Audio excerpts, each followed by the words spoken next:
आज का वीडियो बनाते हुए मुझे बहुत खुशी हो रही है क्योंकि आज जो पूरी बातें होंगी वो मेरे फील्ड से रिलेटेड होगा। कहते हैं ना कि जब अपना फील्ड रहता है तो हम बिंदास खेलते हैं। तो आज मैं एकदम अच्छे से बैटिंग कर पाऊंगा क्योंकि नाइट कॉलेज में मैं FY BCom यानी कि फर्स्ट ईयर से अभी MCom चल रहा है। तो 3 साल उधर 2 साल इधर यानी कि 5 साल होने वाले हैं। तो नाइट कॉलेज के बारे में कुछ भी जो भी मैं आपको बताऊंगा वो मेरा पर्सनल एक्सपीरियंस रहेगा और आपको नाइट कॉलेज के बारे में जो भी क्वेश्चन रहेगा उसका मैं एकदम अच्छे तरीके से एकदम सटीक जवाब दे पाऊंगा। तो मुझे आशा है इस वीडियो का उन लोगों को फायदा होगा जो नाइट कॉलेज के बारे में सोचते हैं या फिर नाइट कॉलेज के बारे में जिनको नहीं पता है बहुत सारी चीज़ें, उनको इस वीडियो से हेल्प होगा। तो सबसे पहले मैं आपको बता देता हूं कि आज की वीडियो में होने क्या वाला है। आज की इस वीडियो में मैं आपसे नाइट कॉलेज के 10 टॉपिक पे बात करने वाला हूं, जैसे कि नाइट कॉलेज की timing, fees, course, degree, exam, other activity, about professors, surrounding, night college marksheet और लाइब्रेरी। इस 10 पॉइंट पे हम डिटेल में बात करेंगे। तो सबसे पहले स्टार्ट करते हैं टाइमिंग से। नाइट कॉलेज की टाइमिंग क्या होती है? तो जो मेरे नाइट कॉलेज की टाइमिंग है वो है 6:30 PM to 10 PM। टाइमिंग वैसे 10 बजे तक है, लेकिन लेक्चर्स मोस्टली 9:30 बजे तक खत्म हो जाते हैं। कभी कभार ही ऐसा होता है कि लेक्चर 10 या फिर 10:30 बजे तक जाए। मोस्टली 9:30 बजे तक लेक्चर खत्म हो जाते हैं क्योंकि जो हमारे कॉलेज में प्रोफेसर्स आते हैं वो भी दूर से आते हैं, आउटसाइड मुंबई से, और बच्चे भी दूर दूर के रहते हैं और लड़कियां भी रहती हैं दूर से, इसलिए मोस्टली 9:30 बजे तक लेक्चर जनरली खत्म हो जाते हैं। अब बात करते हैं फीस की। तो मैं किसी और का एग्जांपल नहीं, खुद का एग्जांपल लेता हूँ। मेरे पास फीस रिसिप्ट है, हो सकेगा तो ये मैं आपको स्क्रीन पे भी लगा दूंगा। मेरे FY BCom का जो फीस था वो था 5879 और फिर SY BCom का जो मेरा फीस था वो था 5239। स्क्रीन पे मैं लिख दूंगा, वहां से आप कैलकुलेट करके आराम से देख पाओगे कि 3 साल में पूरा यानी कि पूरा ग्रेजुएशन में मेरे टोटल फीस कितने लगे। और मेरे TY BCom का फीस था 5969। तो ये मेरे 3 साल के फीस थे जो मैंने आपको बताया। और ये फीस एक ओपन स्टूडेंट के हैं, जिसको रिजर्वेशन का फैसिलिटी नहीं मिलता उनका मुझे पूरे फीस भरने रहते थे। लेकिन जो स्टूडेंट कास्ट में आते हैं उनका कम हो जाता है। जैसे कि अगर मेरा 6000 के आसपास है तो उनका 2500-3000 रहता है। उनका एग्जैक्ट तो मुझे नहीं याद है, लेकिन हाँ मैं 100% श्योर हूँ उनका 2500-3000 के आसपास रहता था। हमारा जो फीस है उससे आधे से भी कम कास्ट वालों का फीस रहता है।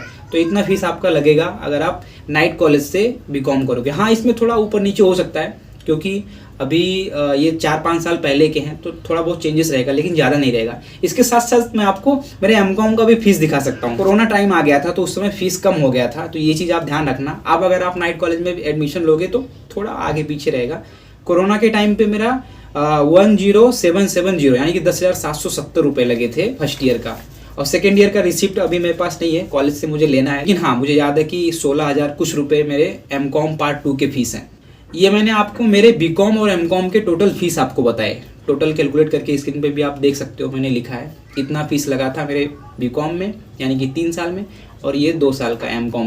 अब बात करते हैं मेरे कॉलेज में कौन कौन से कोर्सेस हैं। तो मेरे नाइट कॉलेज में 2 ही कोर्स यानी कि बैचलर्स ऑफ कॉमर्स और बैचलर्स ऑफ आर्ट कर सकते हो आप मेरे कॉलेज से। और हाँ, आप MCom भी कर सकते हो, मास्टर ऑफ कॉमर्स यानी कि BCom, MCom और BA, ये 3 कोर्सेस मेरे कॉलेज में है। एग्जाम, अब बात करते हैं एग्जाम की। तो ये वीडियो कुछ ऐसा लग रहा है जैसे मैं अपने नाइट कॉलेज का प्रमोशन कर रहा हूँ, ऐसा कुछ भी नहीं है। इसी वीडियो में मैं नाइट कॉलेज और डे कॉलेज को जब कंपेयर करूंगा तो वहाँ पे और सारी चीज़ें क्लियर होंगी। फिलहाल मैं बता रहा हूँ कि मेरे कॉलेज में क्या क्या चीज़ें हैं।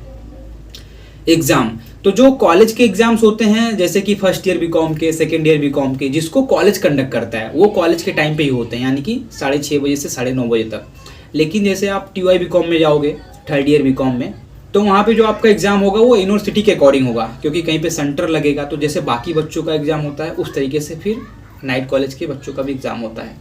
अब बात आता है कॉलेज में जो सबसे ज़्यादा मज़ा आता है अदर एक्टिविटी में, क्योंकि कॉलेज लाइफ में अगर आपने अदर एक्टिविटी नहीं किया तो फिर क्या किया, उसी में सबसे ज़्यादा मज़ा रहता है। तो मेरे कॉलेज में कल्चरल एक्टिविटी होता है। कल्चरल यानी कि डांसिंग, सिंगिंग, एक्टिंग, जितने भी ये सारी चीज़ें हैं ये आर्टिस्ट से रिलेटेड, ये सारी चीज़ें कल्चरल में आ जाते हैं। उसके लिए बहुत अच्छा स्कोप है।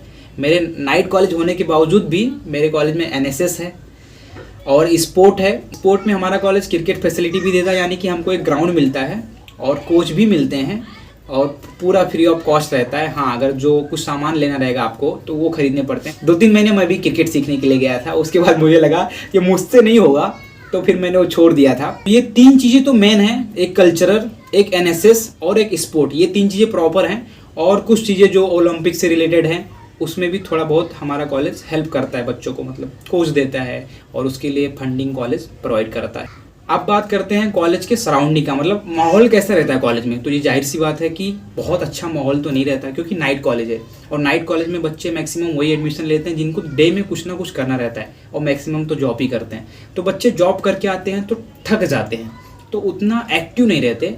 बहुत कम बच्चे ही लेक्चर अटेंड करते हैं रेगुलरली।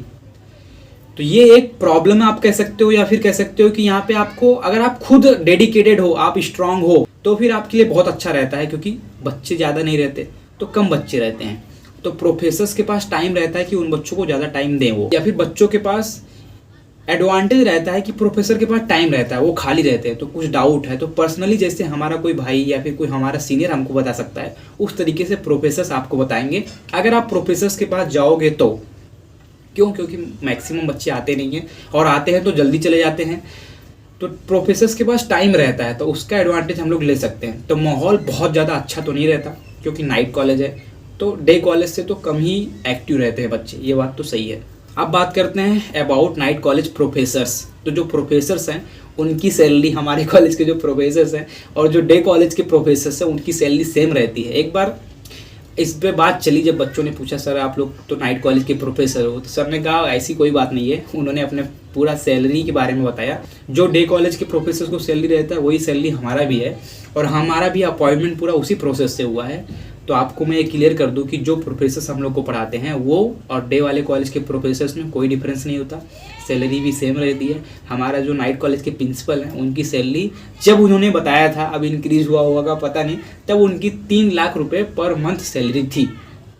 तो इससे आप अंदाज़ा लगा सकते हो जो हमारे कॉलेज में PhD होल्डर्स हैं उनका सैलरी 2,75,000 के आसपास है, और जो PhD नहीं किए हैं उनका 2,25-2,50 के आसपास।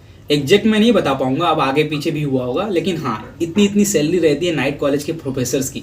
तो वो बहुत वैल्यूएबल रहते हैं। मैं उनका सैलरी आपको इसलिए बता रहा हूँ क्योंकि गवर्नमेंट उनको देता है तो उनमें वो एबिलिटी होती भी है, तो उसका हम लोग फ़ायदा उठा सकते हैं नाइट कॉलेज में ज़्यादा, क्योंकि हमारे पास टाइम ज़्यादा रहता है। प्रोफेसर्स के पास भी टाइम ज़्यादा रहता है, क्योंकि बच्चे एक्टिव कम रहते हैं, कम आते हैं, तो वो उन बच्चों को टाइम दे पाते हैं जिनको इंटरेस्ट है, जो लोग कुछ करना चाहते हैं। अब एक इम्पॉर्टेंट बात, अगला टॉपिक है कि मार्कशीट नाइट कॉलेज का कैसा होता है। उस पर नाइट कॉलेज का नाम क्या प्रिंटेड रहता है। तो हाँ, तो जो आपका फर्स्ट ईयर का मार्कशीट रहेगा, सेकेंड ईयर का मार्कशीट रहेगा, उन पे कॉलेज का नाम प्रिंटेड रहेगा, क्योंकि ऊपर कॉलेज का नाम रहता है, नीचे मार्क्स आपके रहते हैं। लेकिन थर्ड ईयर में जो मार्कशीट यूनिवर्सिटी से प्रिंट होके आती है उसमें कॉलेज का नाम नहीं रहता, उसमें सिर्फ हमारे मार्क्स रहते हैं।